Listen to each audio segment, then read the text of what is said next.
Very good afternoon, ladies and gentlemen. I warmly welcome all of you for Advocata Pathkari Indicator launch. Warm welcome to everyone. මම හැමදෙනාම ඉතාමත් මාදරෙන් සහ ගෞරවයෙන් පිළිගන්නවා ඇඩ්වොකාට් ආයතනය වෙනුවෙන් අපගේ බත්කරි ඉන්ඩිකේටර් එකේ එළි දැක්වීමට විශේෂයෙන්ම ආචාර්ය සරත් රාජපතිරණ ආචාර්ය කොළඹගේ ඇඩ්වොකාට් ආයතනයේ සමීක්ෂණ කණ්ඩායමේ සමාජිකයන් විදියටත් ඔබ හැමදෙනාමත් ජනමාධ්‍ය නියෝජනය කරමින් පැමිණි සහ අපගේ ආරාධිතයන් හැමදෙනාම ඉතාමත් ආදරෙන් සහ ගෞරවයෙන් පිළිගන්නවා. මං සිංහලනු ඉංග්‍රීසිනු දෙකම අපි මේ වැඩසටහන කරගෙන යනවා. ඒ නිසා කාට හරි මේකේ දෙමළ සහ සිංහල ඉංග්‍රීසි පරිවර්තනයට සවන් දෙන්න අවශ්‍ය නම් අපගේ සමාජිකයෙක් පිටිපස්සේ ඉන්නවා. ඔවුන්ට ප්‍රකාශ කරන්න. එතකොට ඔබට සමගාමීව අපගේ පරිවර්තනයට සවන් දෙන්න පුළුවන්. We are having the simultaneous interpretation services. So if you need to listen to the same conversation in English or Tamil, you can have that facilities. You will get the headsets from our team members. So why Batkari indicator and what we are planning to do is the question. The reason why we thought is to launch the Batkari indicator. The cost of living has always been a discussion. Everyone talks about it during New Year times, during festive times, it comes to the limelight, but no one really knows how to track it. Of course, there are many other indicators and methodologies, but Advocata thought we will give something simplified. There's a gentleman who generally comes to repair our roof somewhat every month end. So when I asked him about the cost of living on and off, I asked like, කොහොමද මේ දවස්වල කොහොමද ජීවන වියදම කොහොමද ජීවත් වෙන්න පුළුවන්ද කියලා. So he has this very nice way of saying it. Sir, රුපියල් පඩි හම්බ වෙන දවසට රුපියල් 5000ත් රුපියල් 5ක් වගේ. So පඩිය ඉවර වෙන මාසේ අන්තිම වෙද්දී රුපියල් 5ත් රුපියල් 5000 වගේ.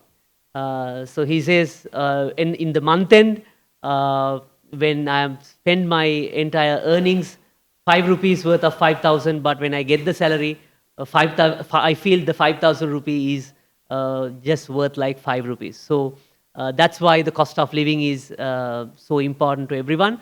So without taking further ado, I kindly invite Nakia Shiraz from the Advocata research team to take you through the methodology and to introduce the Batkari index. Nakia, over to you. Thank you, Tanla. Good afternoon, everybody. It's lovely to see you here in our lunch break. Before we begin the discussion, I'd like to quickly go over a few points about the Batkari indicator that we've done today. Looking at the indicator right now, I'd like to go over the objective. Why exactly we wanted to present you with the Batkari indicator. So this tracker essentially aims to be a simple tool, a picture of sorts of how everyday prices would change, for food prices would change, right? And when food prices change, essentially if food prices increase, it affects everybody. Food price is something that affects everybody on the day-to-day, in their day-to-day lives, their consumption patterns, etc. So we thought that this was a factor that needed to be highlighted, and we wanted to do this through this tool. So. Using this tool, our main objective was for it to possibly be a tool to be able to track policy, the effects that policies could have on food prices. And I think it's also important to note that policies and policymakers should understand that policies have very indirect and direct effects on multiple things that happen in the economy. And if such policies affect food prices, something that is affecting us every day, it should be something that we look at. To quickly go over the methodology of how we actually constructed this. So why Batkari? Many of you are probably wondering why we've named this the Batkari indicator, etc. So we thought that it's something that's representative of any average Sri Lankan household, right? You're most likely to have a lunch, you're most likely to eat some of these items during your lunchtime, and we thought, why not make this a representative basket that everybody can relate to? So these are the items that we've taken in our calculations for the Batkari indicator. Where did we get where we get the quantities from. We've approximated them using the Household Income and Expenditure Survey, the most recent one being 2016. It tells us how much an average household would ideally consume for that particular good. And we've used that to approximate the quantities to kind of give us a better understanding of how to price the basket. The prices, the retail prices that we've used the weekly economic indicators publication that's done by the Central Bank of Sri Lanka. The data is published every week, and we're using retail prices from mainly the PETA markets, but however, where data is unavailable, in which case we've used the Nara and PETA markets as a substitute. It is important to note that the Badkari indicator is looking at Colombo markets, purely because of the fact that the data is more easily available. To give you a sneak peek of what the website would look like if everyone wants to see it, it looks something like this. It tracks the prices right now from the beginning of 2019 to right now in 2021. You can also check everything that I've said and the methodology and the exact details on the website. It's all there for you to go through if you want. And thank you. Thank you for your time. And I think we can start the discussion now.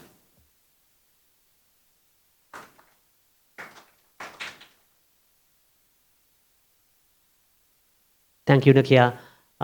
Nakia කියපු එකම මම සිංහලෙන් ඉතා ඉක්මනින් පැහැදිලි කරන්නම්. ඇයි මේ බත්කාරී ඉන්ඩිකේටර් එක ඇඩ්වොකාට් විදිහට අපි ඉදිරිපත් කරන්න තීරණය කරේ කියලා. මොකද අපි දන්නවා ජීවන වියදම කියන එක හැමෝටම බලපාන දෙයක්. ඒ වගේම විශේෂයෙන්ම අපේ ප්‍රතිපත්ති සම්පාදකයන්ට උන් ප්‍රතිපත්ති තීරණ ගනිද්දී ජීවන වියදමට මේක බලපාන්නේ මොන විදියටද කියලා ට්‍රැක් කරගන්න ක්‍රමයක් තියෙන්න ඕනේ. අපි දන්නවා මේකට ගොඩක් ඉන්ඩිකේටර්ස් තියෙනවා. ශ්‍රී ලංකා මහා බැංකුවෙන් උද්දමනය කියලා එකකයක් තියෙනවා. නමුත් මේක සාමාන්‍ය ජනතාවට අපි කියනවා බඩට තමයි තේරෙන්නේ කොහොමද අපි කියන්නේ බඩට ගහනවා කියලානේ. බඩට මේක තේරෙන්නේ කොහොමද කියලා තමයි ජීවන වියදම වැඩි වෙද්දී අපිට මැනගන්න පුළුවන් ලේසි ක්‍රමයක්. ඉතින් අපි බත්කාරි කියන එක තෝරගත්තේ මොකද හැමෝගෙම ලංකාවේ අපි හැමෝම අපි දන්නවා හොඳ රසවත් දවල් කෑම එකක රස විඳින්න කැමති. ඒකට බත්කාරි එක දකින හැමතිස්සෙම ඕගොල්ලන්ට මේ වෙබ්සයිට් එකත් එක බලා ගන්න පුළුවන් මගේ බත්කාරි එකේ මිල කොහොමද වෙනස් වෙන්නේ කියලා. මේකේ අපේ ඒක තමයි අපේ වෙච්ච මූලිකම අරමුණ. විශේෂයෙන්ම ප්‍රතිපත්ති සම්පාදකයන්ට තීරණය කරන්න. ඔවුන් තීරණයක් ගනිද්දි සමහරවිට ආනයන තහනමක් පනවද්දි සමහරවිට දේශගුණික විපර්යාසයක් නිසා මොනවා හරි දෙයක් වෙනවා නම් අපි කියන්නේ තොරතුරු මත පදනම් වෙලා තීරණය ගන්න යම්කිසි පහසුවක් ලබා දෙන්න එක පැත්තකින් ප්‍රතිපත්ති තීරණය කරන කට්ටියට, අනික් පැත්තෙන් ජනතාවට සමහරවිට උද්දමනය වගේ දේවල් අපි කියන්නේ කිව්වට සමහරවිට තේරුම් ගන්න පුළුවන් හැකියාව අඩුයි. අපි බලාපොරොත්තු වෙන මේක සරල කරලා ජනතාවට තේරුම් ගන්න පුළුවන් විදිහට මේක ඉදිරිපත් කරන්න. ඒ නිසා තමයි අපි බත්කාරි ඉන්ඩිකේටර් එක ඉදිරිපත් කරේ. මේකේ මෙතඩොලොජි එක ගත්තොත් නැත්නම් මේක අපි ගණනය කරන ක්‍රමවේදය අපි සාමාන්‍යයෙන් ජනතාව පාවිච්චි කරන බත් එකකට පාවිච්චි කරන අයිතමයන් තමයි මේ බාස්කට් එකට නැත්නම් මේකෙදි අපි මොනිටර් කරන්නේ ඒවයි මිල ගණන්. මේ අපි දක්වලා තියෙන්නේ ඒ පාවිච්චි කරන අයිතමයන් සම්බහාල්, බෝංචි, වට්ටක්කා, තක්කාලි, වම්බටු ඒ වගේ දේවල්. ඉතින් ඔබ බලයි කොහොමද මේ ටික අපි තීරණය කරේ කියලා අපි නිකන් හිතලා අපේ ගෙදර කෑම එක අනුවද මේ වට්ටක්කා පතෝල එහෙම ගත්තේ කියලා නෑ. එහෙම නෙවෙයි.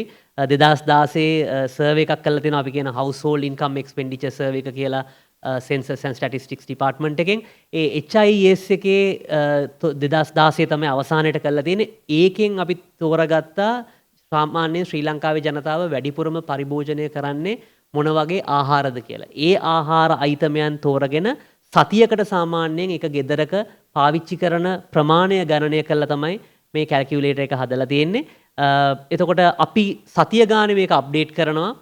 ඉතින් ඔබ බලයි කොහොමද අපි සතිය ගානේ මේ තොරතුරු ගන්න කියලා. අපි තොරතුරු ගන්නේ ශ්‍රී ලංකා මහ බැංකුව සහ Census and Statistics Department එක ශ්‍රී ලංකා ජන ලේඛන ජනසංඛ්‍යා ලේඛන දෙපාර්තමේන්තුවේ තොරතුරු තමයි ගන්නෙ.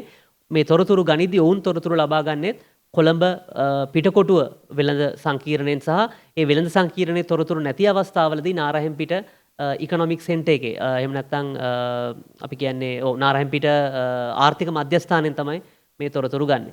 ඉතින් උගලන්ට පුළුවන් දැන් උනත් ගිහිල්ලා බලන්න bci.advocata.org කියන වෙබ්සයිට් එකට. එතකොට බත්කාරී ඉන්ඩෙක්ස් එක මේ විදිහට බලා ගන්න පුළුවන්. ඒ වගේම අපි මෙෂර් කරන අයිතමයන් නැත්නම් අපි මනින අයිතමයන් වල මිල ගණනුත් ඔබට කාලයත් එක්ක වෙනස් වෙන විදිහ බලා ගන්න පුළුවන්. දැනට 2019 ඉඳලා 2020 මේ අද දක්වා තොරතුරු අපි මේකේ සම්පින්ඩණය කරලා තියෙනවා. අපි නැවතත් බලාපොරොත්තු වෙන්නේ ප්‍රතිපත්ති සම්පාදකයන්ට මේකේ මූලිකම අරමුණ තීරණයක් ගනිද්දී තොරතුරු මත පදනම් වෙලා තීරණය ගන්න. මොකද ඒක ජනතාවගේ බඩට දැනෙන නිසා. මම හිතන්නේ මට වඩා මේ ගැන කියන්න විද්වත් මණ්ඩලයක් ඉන්නවා අපිත් එක්ක. අපි උන්ට අවස්ථාව දෙමු. So I cordially invite. So we have a panel discussion to talk about this more. And of course, after that, we all can enjoy the same bhat curry, I would say, with some additional items also outside. And we have kept the price list as well, so you can see how the prices have moved over time and how the bhat curry, the cost of your bhat curry is going to be in probably we can track it, how it has been changed over a period of time. With that, I cordially invite Anita Varusavitarana, our research manager of Advocata, to moderate the panel discussion. Anita, over to you. Thank you, Dhananath. So I'd like to briefly introduce our panelists with us today. We have Deshal Dimel, Rehana Tawfiq, and Nakia Shiraz. Deshal Dimel is an economist with experience across government, private sector, and academia. A few highlights of his career would be serving as economic advisor to the Minister of Finance from 2017 to 2019, and leading negotiations on trade and services as a member of the National Trade Negotiation Committee for Sri Lanka's first bilateral trade and services agreement with Singapore. Rehana Tawfiq is an economic researcher by profession and a frequent blogger. Her article, The Big Sri Lankan Breakfast Index, may be something that you would have read in the papers a few weeks ago. She has an MSc in economics from the University of Warwick and a BSc in mathematics and economics from the University of London. She has previously worked at both Verite Research and the Institute of Health Policy, and presently works for a US-based food technology company. Nakia Shiraz is a research executive at the Advocata Institute. She has a BSc in Economics and Industrial Organization from the University of Warwick, and her current work focuses on international trade theory and tax policy, while her research interests are in international trade, public finance, and public policy. So without further ado, let's start this discussion.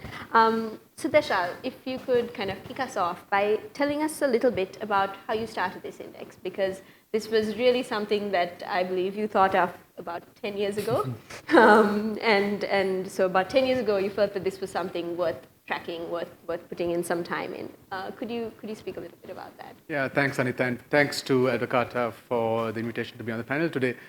Yeah, I think it was going through my emails when we were discussing this, and I found it was 2011 when I first wrote to Dean talking about this bhat curry index, and then we spoke about it again 5 years later in 2016, saying that, hey, we should get this going.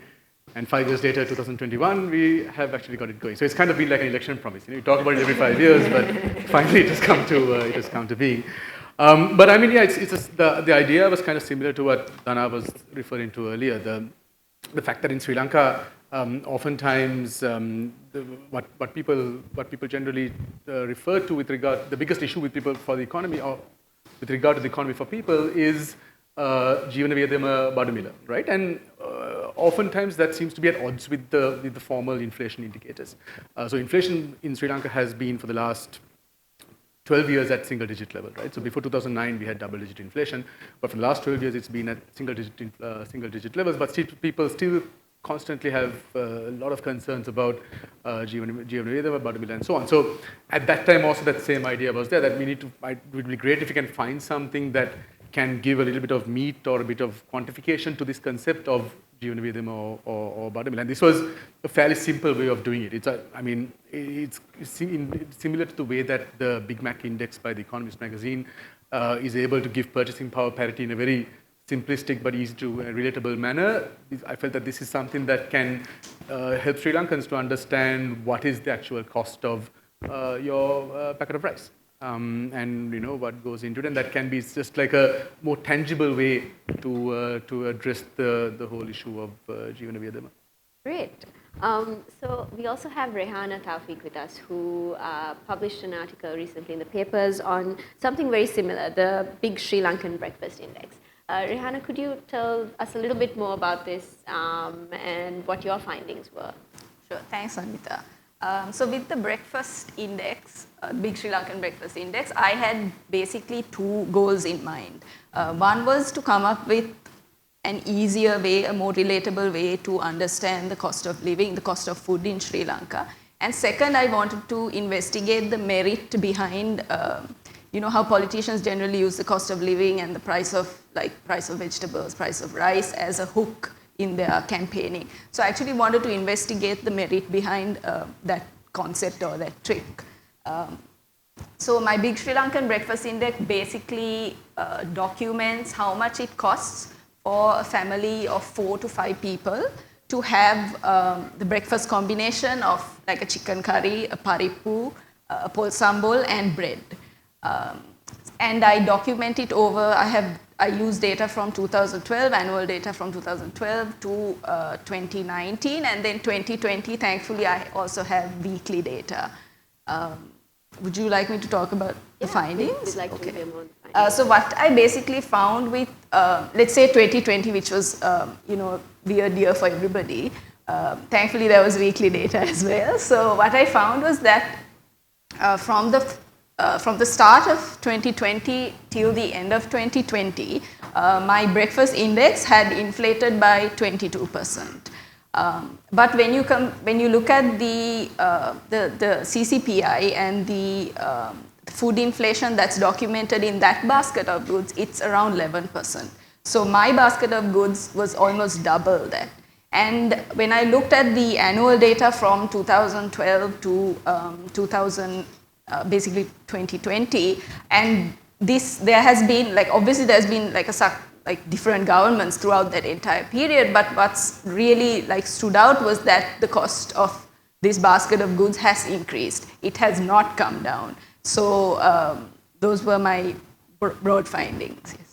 Thank you, Rehana. That's very interesting. And on that note, I'd like to Nakia, you did the work on the indicator from Advocata's side, and one kind of difference we see is that what we're putting out is an indicator, not an index. Could you speak a little bit about that? Why is this the case? Sure, yeah, of course, Anita. First, I'd like to say a thank you to Dashal for all his help with the Bakari indicator. And I think we had the discussion about calling this an index a few times, and the main reason why we went ahead with an indicator was the fact that we wanted it to be a simple tool to be able to track the effects that policies could have on food prices, something that affects everyone.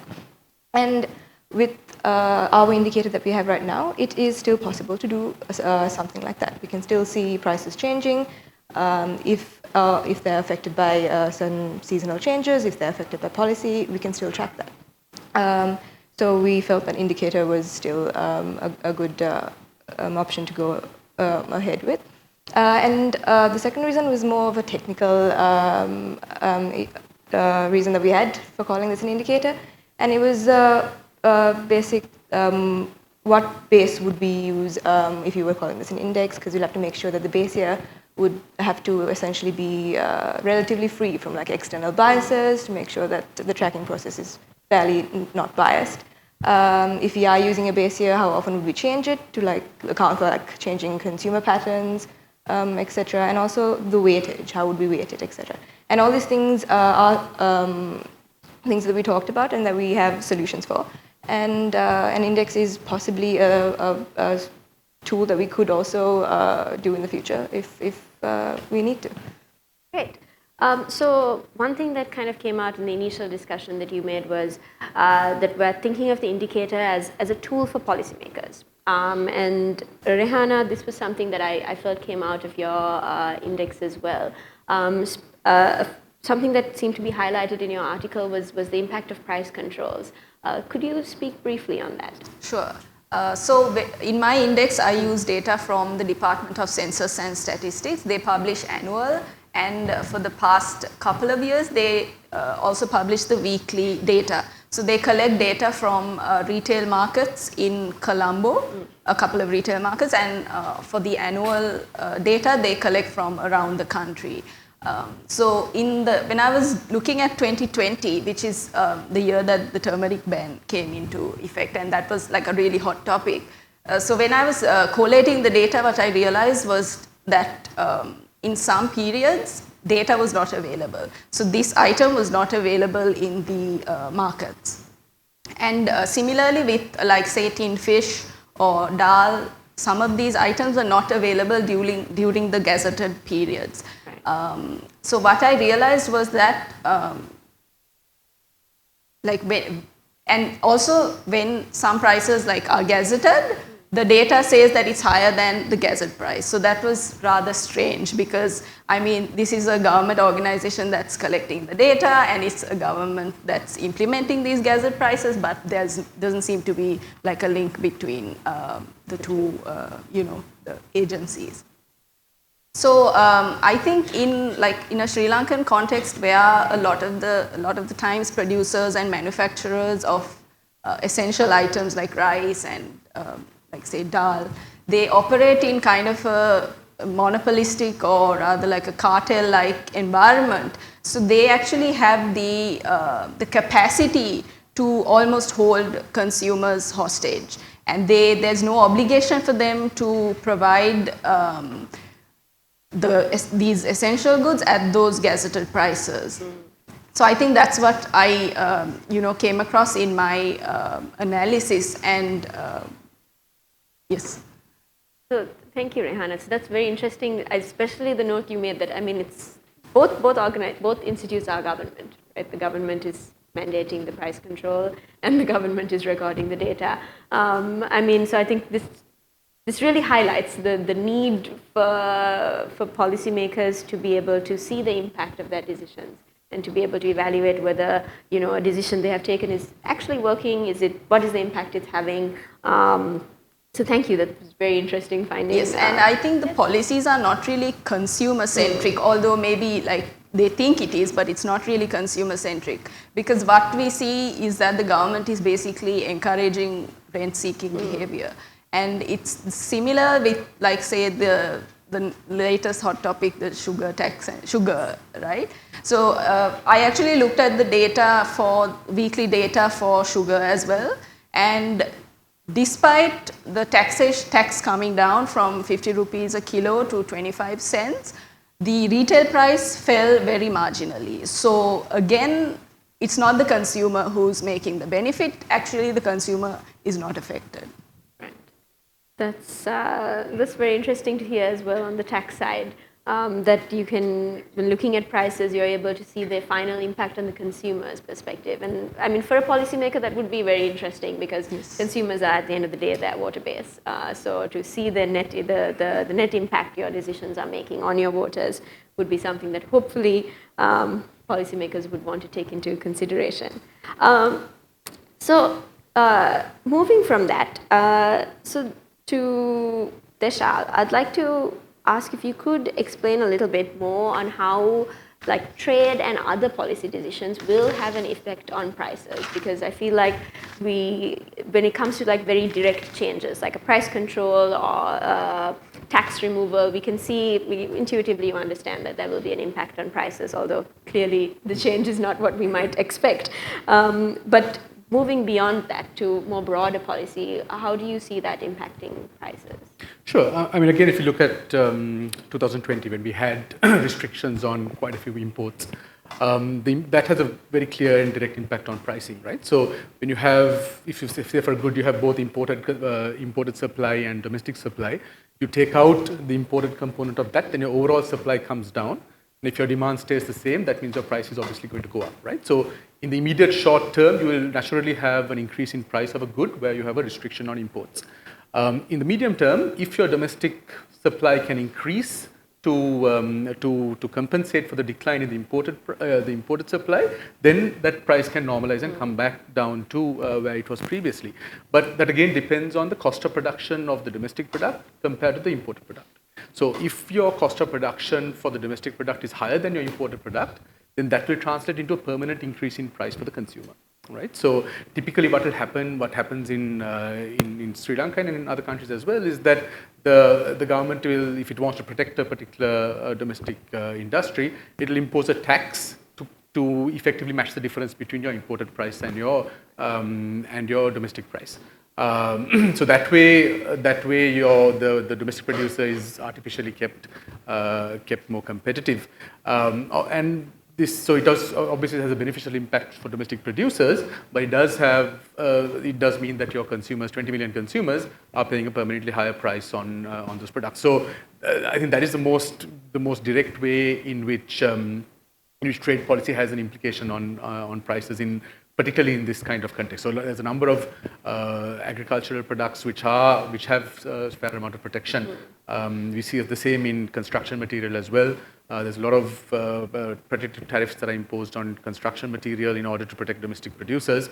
But that means that for a family to construct a house, your price goes up. For a tourism company to set up a hotel, your price goes up, which means your prices that you sell to the tourists will also be higher, so your competitiveness gets eroded that way as well. So there are a number of knock-on implications of import controls or trade policy implications on prices in the domestic economy. Thank you, Disha. Nakia, if you could speak a little bit now. So what we're hearing from our two panelists is that there's a significant number of decisions that will have an impact on prices at the end of the day. So from the perspective of putting out this indicator, making it publicly available, why should a concerned citizen, why should a researcher, why should a policymaker be interested in this indicator? Why should anyone go to that website? Sure, that's a good question, Anita. And I'd like to start off with saying that the indicator is telling us about the price changes of our daily meals, right? So it affects affordability on the day-to-day lives of people. It affects how people can afford to buy the food that they need. And also according to the Household and Income Expenditure Survey, around 35% of an average household, they'll spend around 35% of their expenditure on food. And this is a fairly big amount of expenditure on food. So, and like Rehanna also mentioned, and we also want to kind of highlight, is the fact that this could potentially act as a tool to kind of see policies as they come into effect and see the effects that they could potentially have on food prices, whether they are indirect or indirect effects, because there are knock-on effects. And that's something that needs to be highlighted, I think. Thank you. So especially I think there has been a lot of discussion happening about on the agricultural and creating food self-sufficiency. So it would be interesting to see what the actual impact of these decisions are on the day-to-day prices of your rice and curry. So before we open the floor for questions, Rehanna, an interesting thing that I noticed in your article was that you also covered the period of lockdown, and you had a few kind of findings on that, especially on the side of import restrictions that Desha mentioned. Do you see an alignment with what was discussed here and your findings in the breakfast index? Yes, of course. So, in my opinion, the very recent import restrictions are more than just to prevent for protectionist policies, right? They are mainly looks like a monetary policy kind of decision. But if we take the turmeric ban, which was apparently to help domestic production, so that came into effect 15 months ago. So at that time, a kilo of turmeric was 715 rupees, right? So now, 15 months later, a kilo of turmeric is 2,400 rupees. So that's 3 times the price. So if it is for protectionist reasons, what is the effect on the consumer? Is it the consumer who's, bearing the brunt of this policy decision? And in the first week of 2020, the breakfast index, so that's the start of January when Sri Lanka was not in lockdown, coronavirus was just a buzzword at the time, and it stood at 565 rupees, right? And in the last week of 2020, December, it was 678 rupees. So that's an increase of about 120 rupees a meal, right? So of course this is a very oversimplified extrapolation, but if you go by that figure, that means a family would need about 10,000 rupees extra to keep maintaining their food habits. And this is not really practical considering that Sri Lanka is not at full capacity yet. Tourism is, barely opening up, and I think they're projecting like probably end of the year that it might be back at, normal capacity. So I think with the, obviously with lockdowns, and as Desha said, we have to expect some, price increase because there was a disruption on supply chains. But I think in Sri Lanka, it's much more than just COVID now, because the overall macroeconomic situation with the debt situation and the foreign exchange crisis. So I think it has a lot more impact than purely the supply chain disruptions. And also it's a bit worrying because I was reading the FAO, their state of food security and nutrition in Sri Lanka. So they actually say that about 53% of Sri Lanka's population are not able to afford what they call a healthy diet, right? So that's a huge number, and that's a big issue if you're talking about cost of living.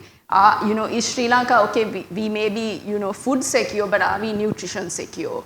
And Sri Lanka has historically had really high malnutrition rates among young children. About like 17% of kids under 5 years are stunted, which means that they're not the height that they should be, and about another 15% are wasted, which means they're not, they don't have the muscle mass that they should be. So really, I think when it comes to trade policy, when it comes to, like cross-cutting policies, we need to focus on what is the overall objective. If it has to be to improve the health of consumers and the health of Sri Lankans, because otherwise it's, where are we going, right? Thank you. So now I'd like to open the floor for questions from our audience. We have an in-person audience as well as an audience online. So if anyone would like to start the discussion. Yes. Let's get Ravi a mic.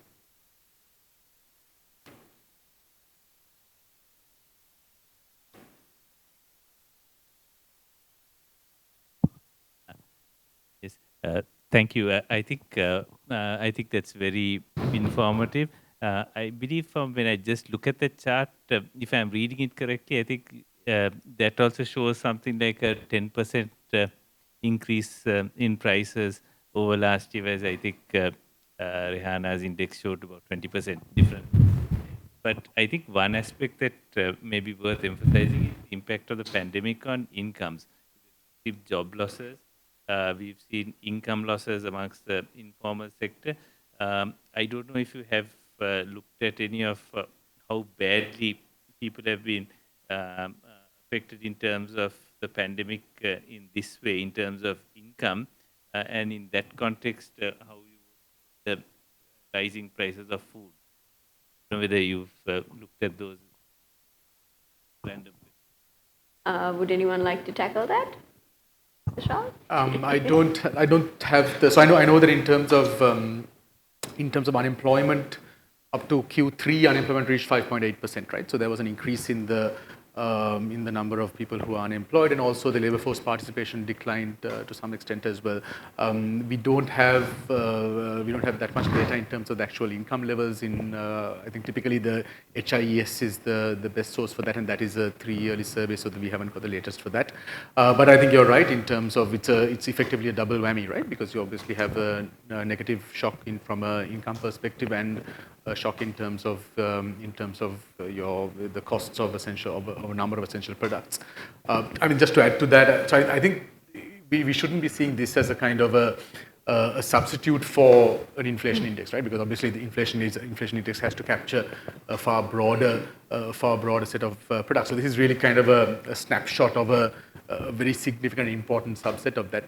But I think it becomes particularly interesting because inflation, if you look at the CCPI, a lot of the components of that are not really market driven. So if you take within food itself, there are a number of there are a number of controlled items, but beyond that, about 32% of the CCPI is water, gas, electricity, and housing, and fuel. So fuel prices we know are controlled, electricity, water are not market driven. So all of those would not really move in line with actual shifts in prices. So I think that's why an index or indicator of this nature gives us a kind of a different way of looking at pricing that is useful to kind of complete the picture. Thank you. I think we have a question over here. If we can get a mic. රෙහානා මම සිංහල ජනමාධ්‍යායතනයක් නියෝජනය කරන්නේ මම අරුණ පත්‍රේ මම සිංහලෙන් ඒකට කමන්නේ නැහැ මට ඒක පැහැදිලි කරගන්න ඔබ සඳහන් කරා මේ වෙනකොට පසුගිය වසරේ පැන්ඩමික් එක පටන් ගන්න අවස්ථාවට වැඩිය මේ වෙනකොට රුපියල් 10000ක වගේ මුදලක් වැඩිපුර අවශ්‍ය වෙනවා මිනිස්සුන්ට ආහාර වේල සඳහා පමණක් කියලා. ඒක මේක වැදගත් සංඛ්‍යාලයක නෑ. ඒක මොන දර්ශකයක් පදනම් කරගෙනද ඒ රුපියල් 10000ක අතරේක මුදලක් අවශ්‍යයි කියන එක ඔබ සඳහන් කරන්නේ. මං ඉංග්‍රීසි වලින් උත්තර ඇත්තටම මේ the breakfast index has 4 items, that's parippu, chicken curry, pol sambol and bread. So the chicken curry would include items like chicken and the coconut milk and the other spices and stuff, and the parippu also similar. So as I said, it's a very oversimplified extrapolation, but just from start of 2020 when it was 565 rupees, and at the end of 2020 it is 674 rupees. So that's almost like 120 something increase. So that is just for one meal for a family, right? The breakfast index is just one meal. So if you just triple that by 3 square meals and then take the monthly this thing, it comes to about 10,000 rupees. But that's a very oversimplified, but I think it's in the right direction. The other thing is පෝෂදාහි ආහාර වේලා 53ක් හෝ 54කට ඔව් 53කට ලැබෙන්නේ නැහැ කියලා. ලැබෙන්නේ නැහැ නෙමෙයි ඒගොල්ලන්ට afford කරන්න බෑ කියලා. ලබා ගැනීමේ හැකියාවක් නැහැ කියලා.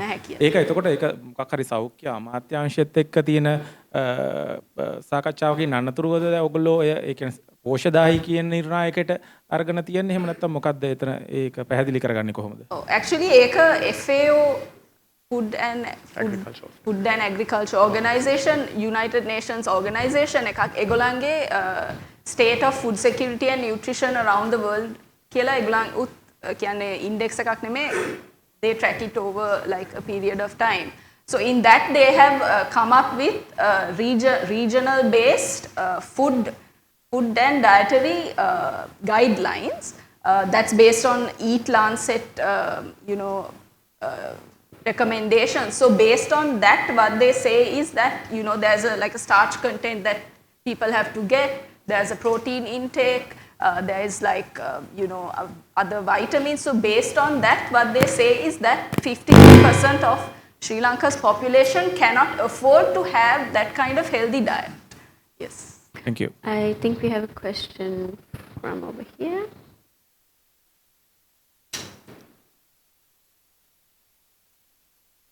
I'd like to contribute to the previous question as well. So I think with the income loss, what obviously comes to our minds is, okay, you can substitute certain items away and go for cheaper products. But I think like say this basket of goods that's been used in the Batkari index and even in my index are not really luxury items, right? These are everyday essential items and these are necessary to have a nutritious diet. So is it really fair for us, or is it really fair for policymakers to expect people to substitute away from these items and go for what's called cheaper products? So I'd just like to, float that. Okay. Thank you. I think we have a question over here. I have picked up a few buzzwords from what you have discussed just now. Bread was one of them. Not come down was another. Not available was another. Price reduction was another. Now, taking those words into consideration, when has ever been a reduction in prices for food? That has never been so. So I think you all are dreaming. You think that there's going to be a price reduction in food, and whatever you may say in here or discuss here will never happen. The other thing is production, which is very important. Now, how much of production have we done? Now, can we be self-sufficient in what we produce for the population in our country? Have you looked at that? I don't think you have. Now, based on all on those aspects of it, could we have answers to that question? Can I start? Go ahead. So in terms of food prices, you do have some seasonality as well, right? So if you look at typically between November and February, prices tend to increase, and then they come down. At some point. So we saw that last year. We've seen that this year also. So that seasonality is one important factor to keep in mind. The second factor to keep in mind is the impact of policies. So you do have. So, for instance, you do have taxes that can be imposed on food items, and those taxes can be removed from food items as well. So that is something that there is a control of in terms of the actual price of the product. So it is not entirely outside the realm of possibility that certain prices can reduce and increase over time. In terms of the second point you referred to on self-sufficiency, so I think what the panel was speaking about was the fact that there is the aspiration of self-sufficiency has a cost associated with it as well. So in order to enable self-sufficiency, it is at times required to restrict imports. But then that means that the price that the consumer faces also has to increase as well.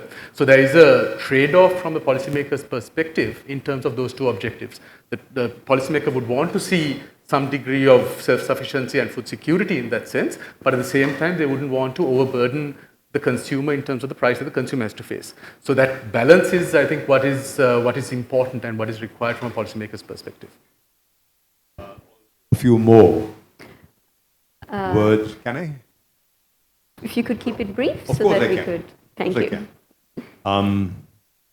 You have said that you've spoken about stunting, and you also said increasing or good diet.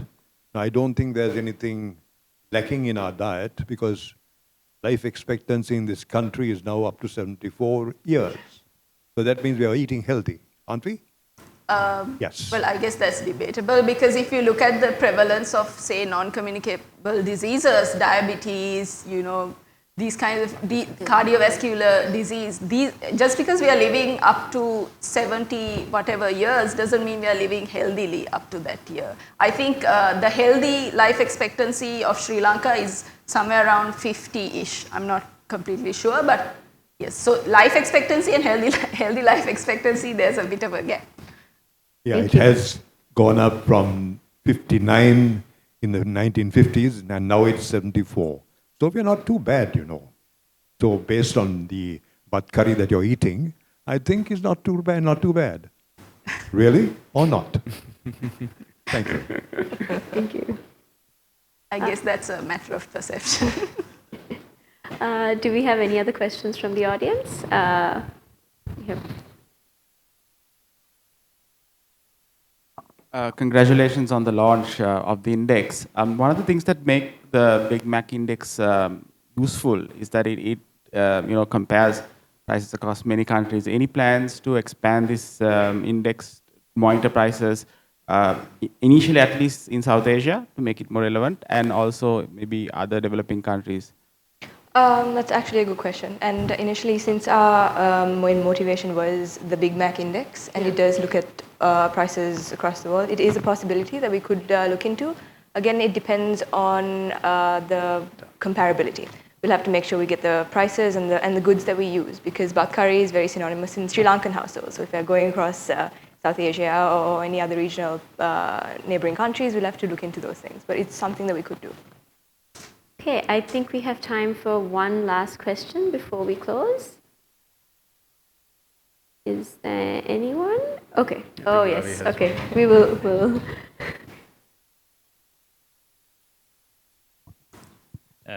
The standard response every time the debate gets a bit heated is for the government to impose price controls.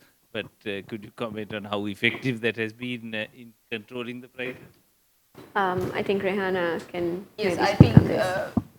basically it's not effective because, as I said, consumers are not sort of in a price-making position in Sri Lanka. A lot of the essential items are controlled by a few, entities, and they have so if you take that 27 essential items gazette that came in in February. I actually I wrote down a couple of some of their numbers. Yeah, so a kilo of kadala is supposed to be 175 rupees according to the gazette, but based on the census, their data collecting, it was actually 255 rupees. And tin fish is supposed to be 265 a tin, but actually it is about 303 rupees a tin. And say a kilo of broiler chicken is 55 rupees more than it should be. So I think it's pretty clear that it's not as effective on a lot of items as, maybe the government sort of thing. All right. So I'd like to thank our panelists for joining us today, and a special thank you to Desha for assisting Advocata with this and giving us the opportunity to launch this indicator. I would like to invite the audience to take your lunch tickets. We have rice and curry outside, and we have rice and curry outside, and we also have a booth if you would like to give a voice clip on the Badkhana indicator, any interesting takeaways you have. We have a little media booth set up outside. You can reach out to any of our staff for further information on that. I'd also like to thank our streaming partners, Verite Research, Sri Lanka Students for Liberty, The Morning, Economy Next, Citizen.lk, Other, Economy and Business Sri Lanka. Thank you. If you would like to be a part of future events like this, do follow us on our social media pages.